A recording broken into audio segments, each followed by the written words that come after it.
ભુજના ગાયત્રી મંદિર શક્તિપીઠ ખાતે શ્રાવણ સુદ પૂનમના દિવસે બ્રાહ્મણો અને ગાયત્રી મંદિર પરિજનોએ પરંપરા અનુસાર પોતાના યજ્ઞો પવિત્ર બદલાવ્યા હતા. નવા સંકલ્પ સાથે વૈદિક મંત્રોચ્ચાર વચ્ચે જનોઈ બદલાવી હતી.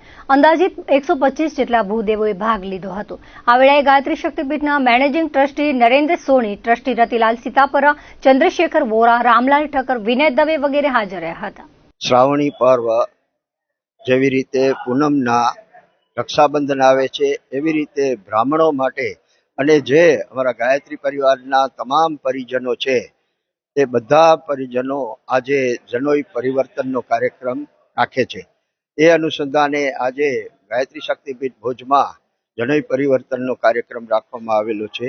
જે લોકોએ જનોઈ ધારણ કરી હોય, ગાયત્રીને માં શરીર ઉપર ધારણ કરી હોય, એ જે સૂત્રને ધારણ કર્યું હોય એને આજે ફરીથી જનોઈનું પરિવર્તન કરી અને નવા સંકલ્પો સાથે જે કાંઈ ગયા વર્ષે કાંઈ ભૂલ રહી ગઈ હોય એની માફી માગી અને નવા સંકલ્પો સાથે આજનો કાર્યક્રમ કરવામાં આવેલો છે.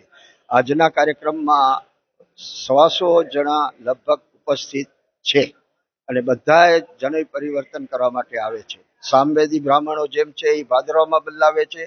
અમે પૂનમના શ્રાવણ મહિનાની પૂનમના જનોઈઓ બદલાવીએ છીએ.